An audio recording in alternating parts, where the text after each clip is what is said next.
All right. 47. Conclusion. Philip, king of Macedon, ambitious to obtain the teacher who would be most capable of imparting the higher branches of learning to his 14-year-old son Alexander, and wishing the prince to have for his mentor the most famous and learned of the great philosophers, decided to communicate with Aristotle. He dispatched the following letter to the Greek sage: Philip to Aristotle, health. Know that I have a son. I render the gods many thanks, not so much for his birth as that he was born in your time. For I hope that being educated and instructed by you, he will become worthy of us both and the kingdom which he shall inherit. Accepting Philip's invitation, Aristotle journeyed to Macedon in the 4th year of the 108th Olympiad and remained for 8 years as the tutor of Alexander.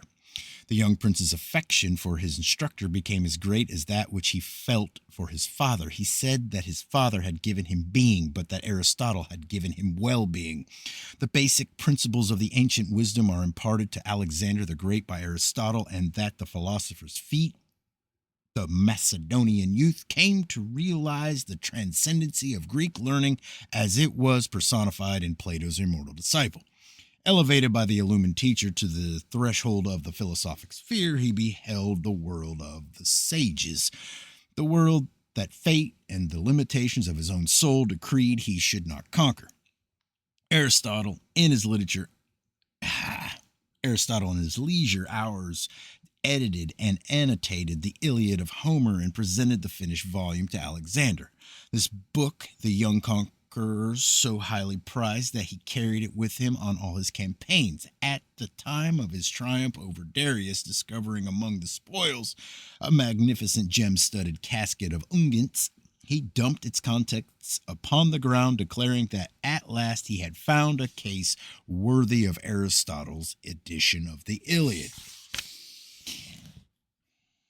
While on his Asiatic campaign, Alexander learned that Aristotle had published one of his most prized discourses on occurrence which deeply grieved the young king. So to Aristotle, conqueror of the unknown, Alexander, conqueror of the known, sent his reproachful and pathetic admission of the insufficiency of worldly pomp and power.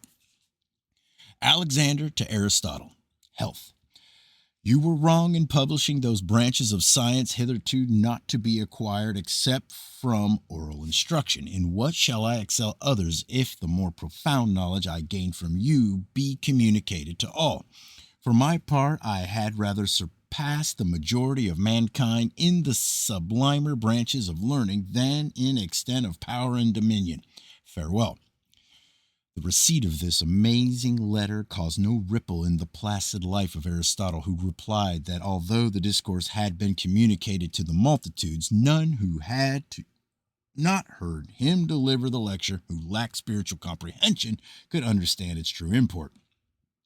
A few short years, and Alexander the Great went the way of all flesh, and with his body crumbled the structure of empire erected upon his personality. 1 year later, Aristotle also passed into the greater world concerning those mysteries he had so often discoursed with his disciples in Lyceum. But as Aristotle excelled Alexander in life, so he excelled him in death. For though his body moldered in an obscure tomb, the great philosopher continued to live in his intellectual achievements. Age after age paid him grateful tribute. Generation after generation pondered over his theorems until, by the sheer transcendency of his rational faculties, Aristotle, the master of those who know, as Dante has called him, became the actual conqueror of the very world which Alexander had sought to subdue with the sword. Thus it is demonstrated that to capture a man it is not sufficient to enslave his body. It is necessary to enlist his reason, that to free a man is not enough to strike the shackles from his limbs. His mind must be liberated from bondage to his own ignorance. Physical conquest must ever fail, for generating hatred and dissension, it spurs the mind to the avenging of an outraged body. But all men are bound, whether willingly or unwillingly, to obey that intellect in which they recognize qualities and virtues superior to their own.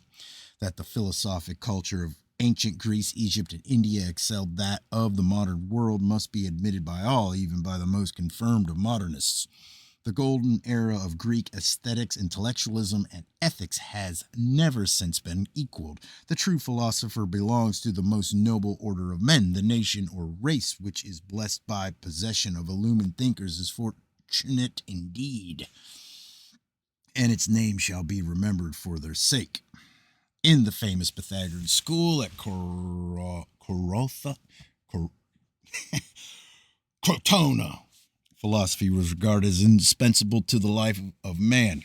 He who did not comprehend the dignity of the reasoning power could not properly be said to live. Therefore, when though innate perverseness of member either voluntarily withdrew or was forcibly ejected from the philosophic fraternity, a headstone was set up for him in the community graveyard. For he who had forsaken intellectual and ethical pursuits to re-enter the material sphere with the illusions of sense and false ambition was regarded as one dead to the sphere of reality. The life represented by the thalldrum of the senses of Pythagoreans conceived to be spiritual death, while they regarded death to the sense world as spiritual life.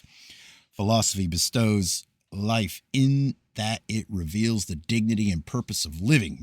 Materiality bestows death in that it benumbs or clouds those faculties of the human soul which should be responsive to the enlivening impulses of creative thought and ennobling virtue.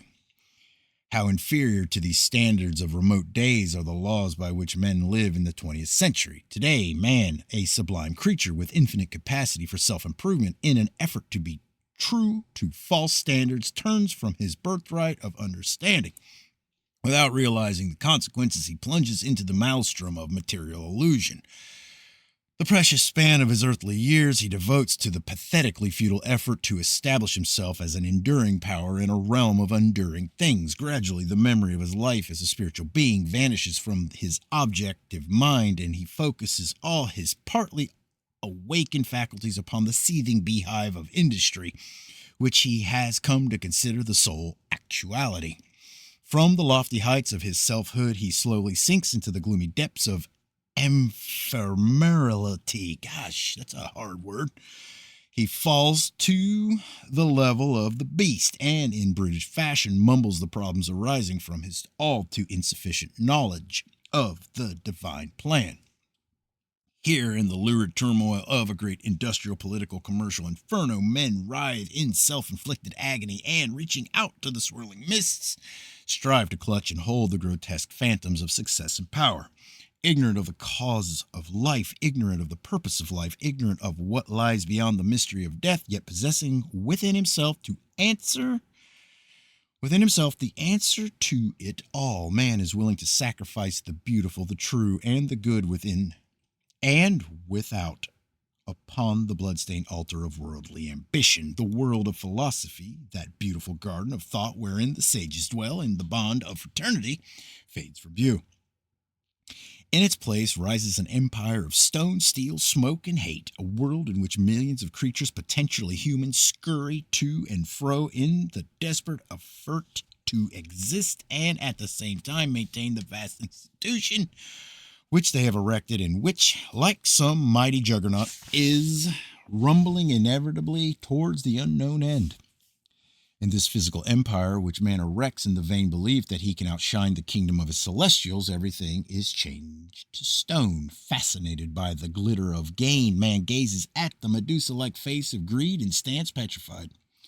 In this commercial age, science is concerned solely with the classification of physical knowledge and the investigation of the temporal and illusory parts of nature. Its so-called practical discoveries bind man but more tightly with the bonds of physical limitation. Religion, too, has become materialistic. The beauty and dignity of faith is measured by huge piles of masonry, by tracts of real estate, or by the balance sheet. Philosophy, which connects heaven and earth like a mighty ladder, up the rungs of which illumined of all ages have climbed into the living presence of reality. Even philosophy has become a prosaic and heterogeneous mass of conflicting notions. Its beauty, its dignity, its transcendence are no more. Like other branches of human thought, it has been made materialistic, practical, and its activities so directionalized that they may also contribute their part to the erection of this modern world of stone and steel. In the ranks of the so-called learned, there is rising up a new order of thinkers, which may best be termed the school of worldly wise men. After arriving at the astounding conclusion that they are the intellectual salt of the earth, these gentlemen of letters have appointed themselves the final judges of all knowledge, both human and divine. This group affirms that all mystics must have been epileptic and most of the saints neurotic. It declares God to be a fabrication of primitive superstition, the universe to be intended for no particular purpose, immortality to be a figment of the imagination, and an outstanding individuality to be but a fortuitous combination of cells. Pythagoras is asserted to have suffered from the being complex. Socrates with a notorious inebriate. St. Paul was subject to fits. Paracelsus was an infamous quack. The Commente de Cagliostro a mountebank, and the Commente Saint Germain, the outstanding crook of history. What do the lofty concepts of the world's illumined saviors and sages have in common with these stunted, distorted products of realism of this century? All over the world, men and women ground down by the soulless cultural systems of today are crying out for the return of the banished age of beauty and enlightenment, for something practical in the highest sense of the word. A few are beginning to realize that so-called civilization in its present form is at the vanishing point. The coldness, heartlessness, commercialism, and material efficiency are impractical, and only that which offers opportunity for the expression of love and ideality is truly worthwhile.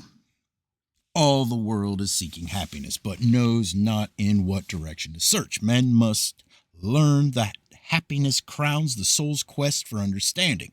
Only through the realization of infinite goodness and infinite accomplishment can the peace of the inner self be assured. In spite of man's geocentrism, there is something in the human mind that is reaching out to philosophy, not to this or that philosophic code, but simply to philosophy in the broadest and fullest sense. The great philosophic institutions of the past must rise again, for these alone can rend the veil which divides the world of causes from that of effects. Only the mysteries, those sacred colleges of wisdom, can reveal to struggling humanity the greater and more glorious universe, which is the true home of the spiritual being called man. Modern philosophy has failed in that it has come to regard thinking as simply an intellectual process. Materialistic thought is as hopeless as a code of life as commercialism itself. The power to think true is the savior of humanity. The mythological and historical redeemers of every age were all personifications of that power. He who has a little more rationality than his neighbor is a little better than his neighbor. He who functions on a higher plane of rationality than the rest of the world is termed the greatest thinker. He who functions on a lower plane is regarded as a barbarian.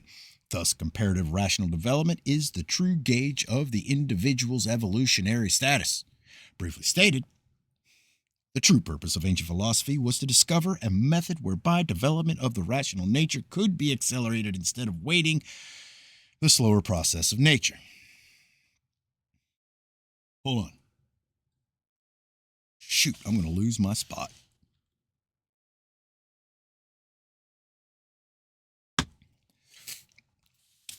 This supreme source of power, this attainment of knowledge, this unfolding of the God within is concealed under the epigrammatic statement of the philosophic life. This was the key to the great work, the mystery of the philosopher's stone, for it meant that alchemical transmutation had been accomplished. This ancient philosophy was primarily the living of life, secondarily an intellectual method. He alone can become a philosopher in the highest sense who lives the philosophic life. What man lives, he comes to know. Consequently, a great philosopher is one whose threefold life, physical, mental, and spiritual, is wholly devoted to and completely permeated by his rationality. Man's physical, emotional, and mental natures provide environments of reciprocal benefit or detriment to each other. Since the physical nature is the immediate environment of the mental, only that mind is capable of rational thinking, which is enthroned in a harmonious and highly refined material constitution. Hence, right action, right feeling, and right thinking are prerequisites of right knowing, and the attainment of philosophic power is possible only to such as have harmonized their thinking with their living. The wise have, therefore, declared that none can attain to the highest in the science of knowing until first he has attained to the highest in the science of living.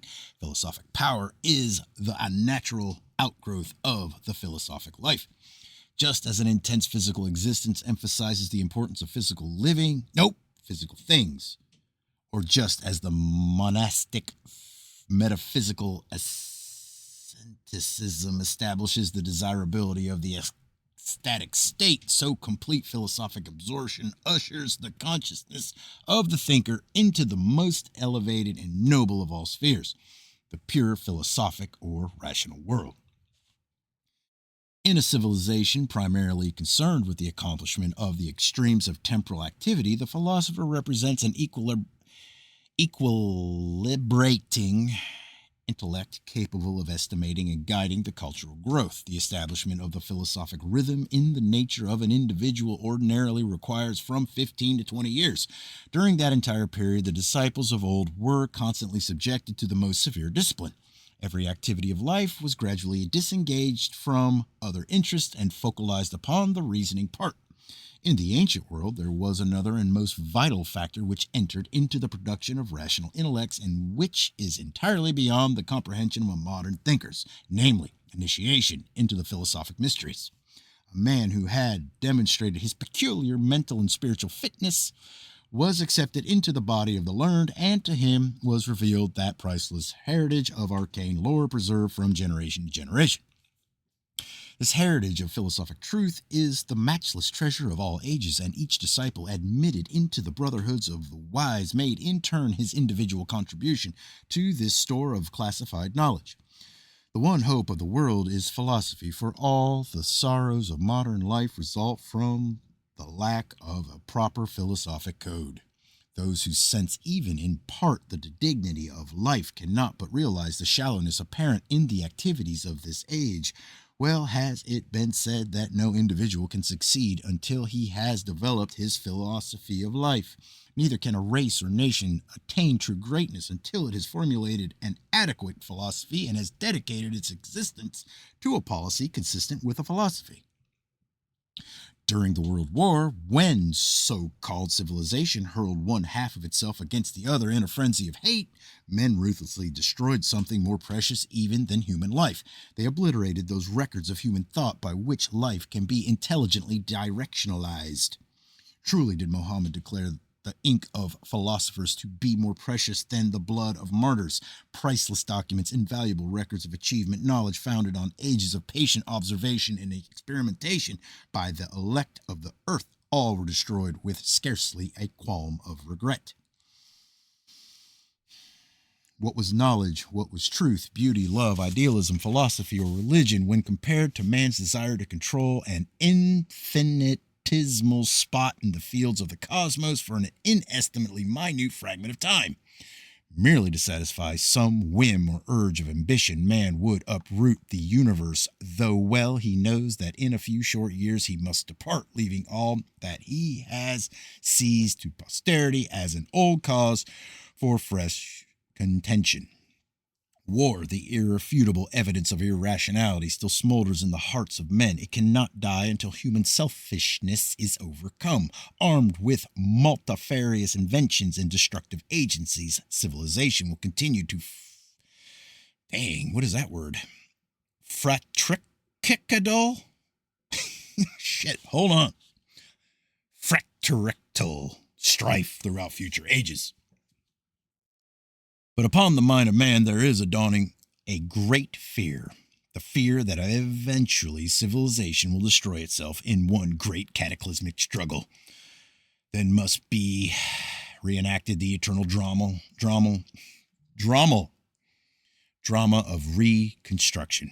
Out of the ruins of the civilization which died when its idealism died, some primitive people yet in the womb of destiny must build a new world. Foreseeing the needs of that day, the philosophers of the ages have desired that into the structure of this new world shall be incorporated the truest and finest of all that has gone before. It is a divine law that the sum of previous accomplishment shall be the foundation of each new order of things.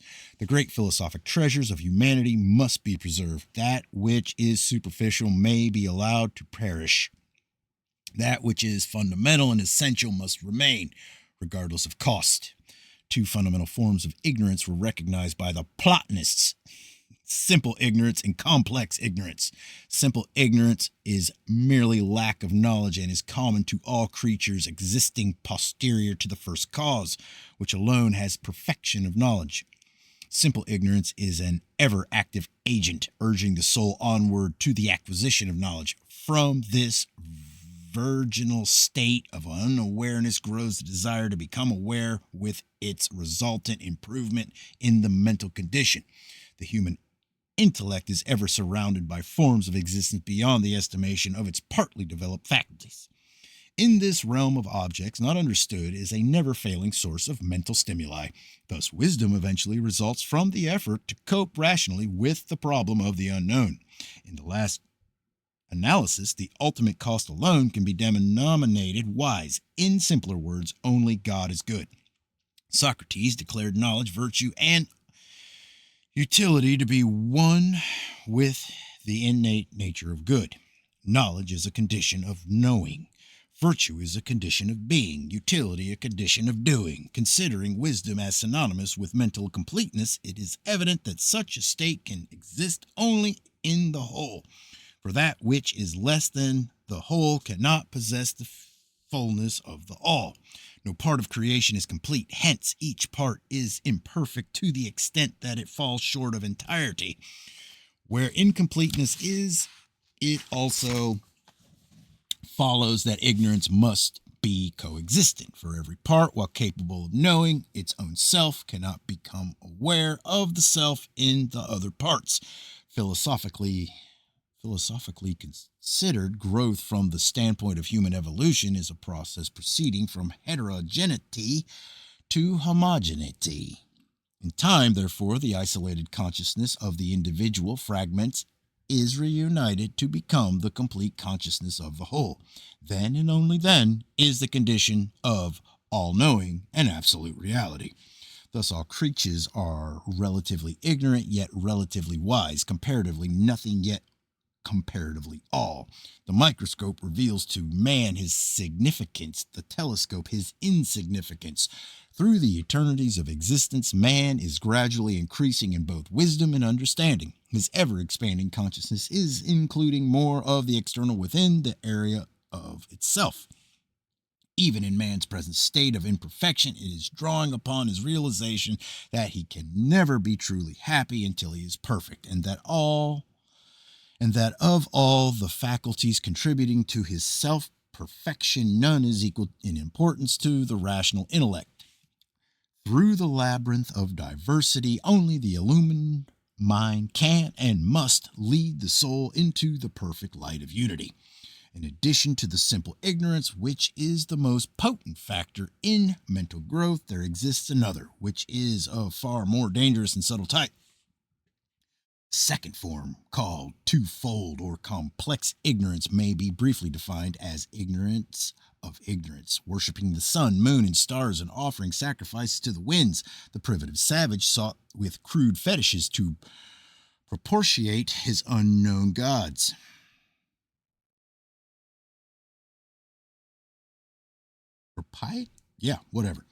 He dwelt in a world filled with wonders which he did not understand. Now great cities stand where once roamed the crook-boned men.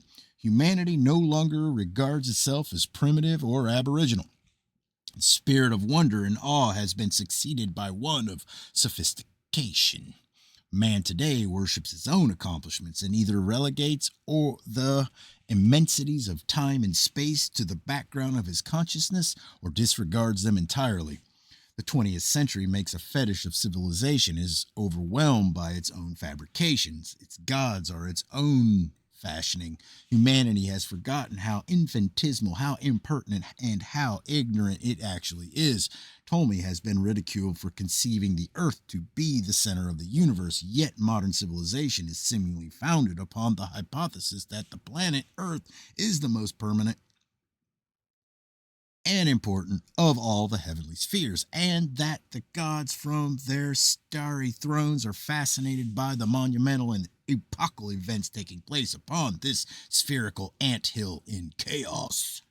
From age to age, men ceaselessly toil to build cities that they may rule over them with pomp and power, as though a fillet of gold and 10 million vassals could elevate man above the dignity of his own thoughts and make the glitter of his scepter visible to the distant stars.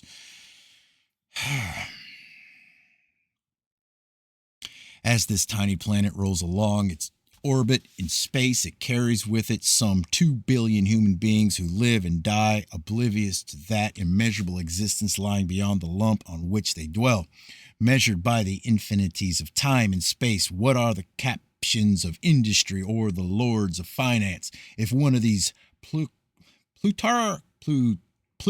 plutocrats should rise until he ruled the earth itself? What would he be but a petty despot seated on a grain of cosmic dust? Philosophy reveals to man his kinship with all. It shows him that he is a brother to the suns which dot the firmament. It lifts him from a taxpayer on a whirling atom to a citizen of cosmos. It teaches him that while physically bound to earth, of which his blood and bones are a part, there is nevertheless within him a spiritual power, a diviner self, through which he is one with the symphony of the whole.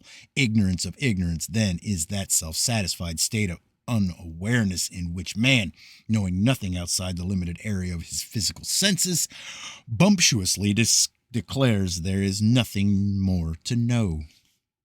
He who knows no life save the physical is merely ignorant, but he who declares physical life to be all important and elevates it to the position of supreme reality, such a one is ignorant of his own ignorance. If the infinite had not desired man to become wise, he would not have bestowed upon him the faculty of knowing. If he had not intended man to become virtuous, he would not have sown within the human heart the seeds of virtue. If he had predestined man to be limited to his narrow physical life, he would not have equipped him with perceptions and sensibilities capable of grasping, in part at least, the immensity of the outer universe. The criers of philosophy call all men to a comradeship of the spirit, to a fraternity of thought, to a convocation of selves. Philosophy invites man out of the vainness of selfishness, out of the sorrow of ignorance and the despair of worldliness, out of the traversity of ambition and the cruel clutches of greed, out of the red hell of hate and the cold tomb of dead idealism.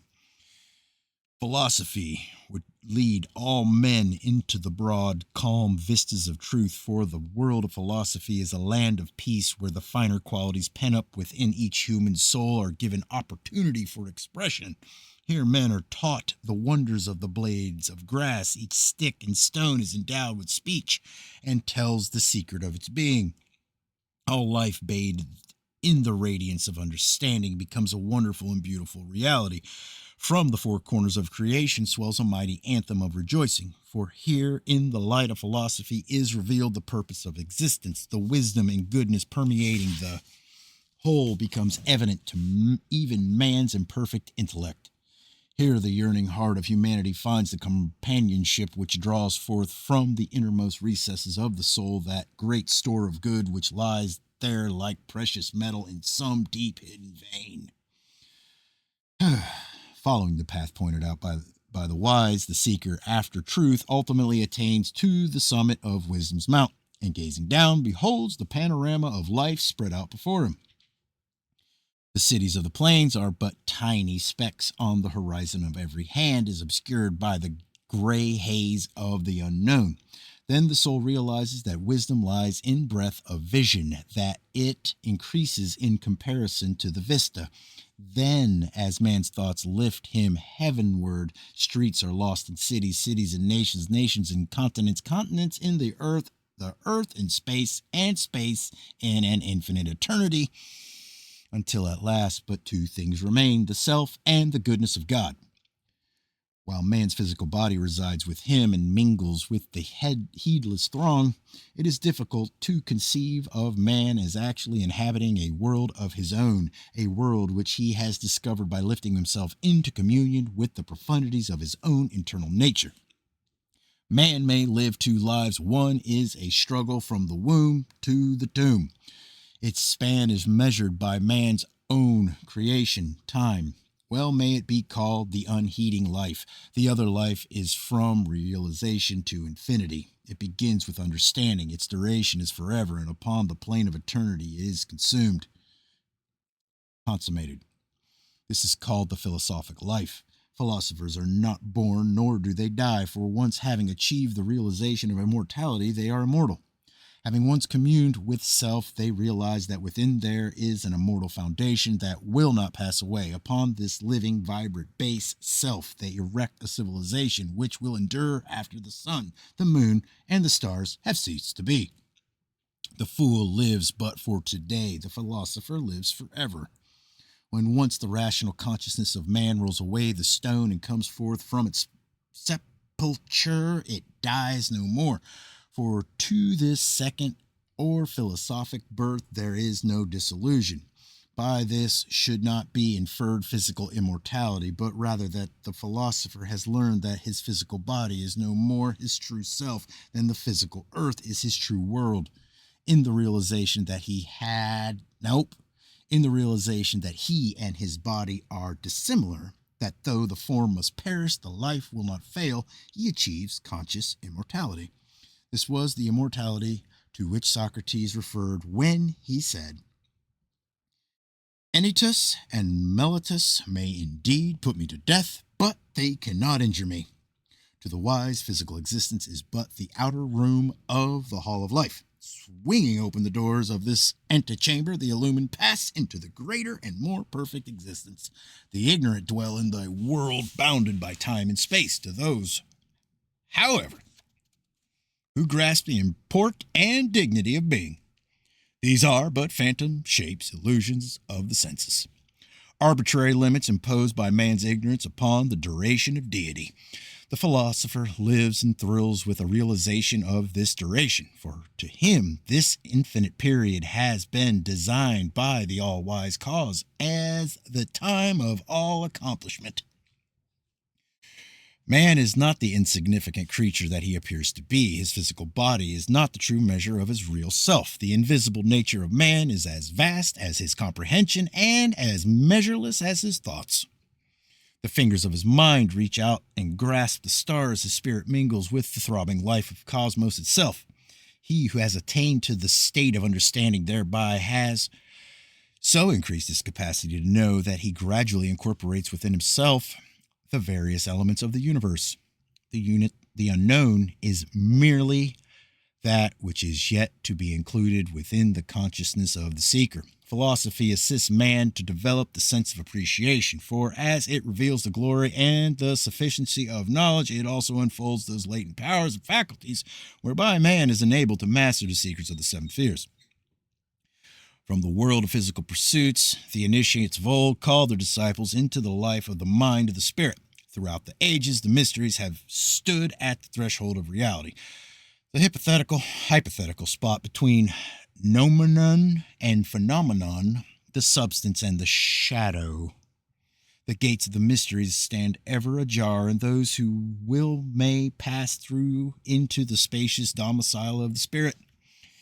The world of philosophy lies neither to the right nor to the left, neither above nor below. Like a subtle essence permeating all space and all substance, it is everywhere. It penetrates the innermost and the outermost parts of all being. In every man and woman, these two spheres are connected by a gate which leads from the not-self and it concerns to the self and its realizations. Yeah. In the mystic Wait. In the mystic, this gate is the heart, and through spiritualization of his emotions, he contacts that more elevated plane, which, once felt and known, becomes the sum of all. Nope. Damn. The sum of the worthwhile. In the philosopher, reason is the gate between the outer and the inner worlds, the illumined mind bridging the chasm between the corporal and the incorporeal. Thus, Godhood is born within the one who sees, and from the concerns of men he rises to the concerns of gods. In this area of practical things, men ridicule even the existence of God. They scoff at goodness while they ponder with befuddled minds the phantasmagoria of materiality. They have forgotten the path which leads beyond the stars, the great mystical institutions of antiquity which invited man to enter into his divine inheritance have crumbled, and institutions of human scheming now stand where once the ancient homes of learning rose, a mystery of fluted columns and polished marble.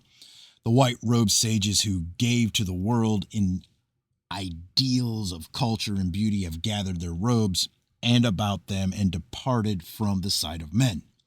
Nevertheless, this little earth is bathed as of old in the sunlight of its providential generator. Wide-eyed babes still face the mysteries of physical existence. Men continue to laugh and cry, to love and hate. Some still dream of a nobler world, a fuller life, a more perfect realization. In both the heart and mind of man, the gates which lead from mortality to immortality are still ajar.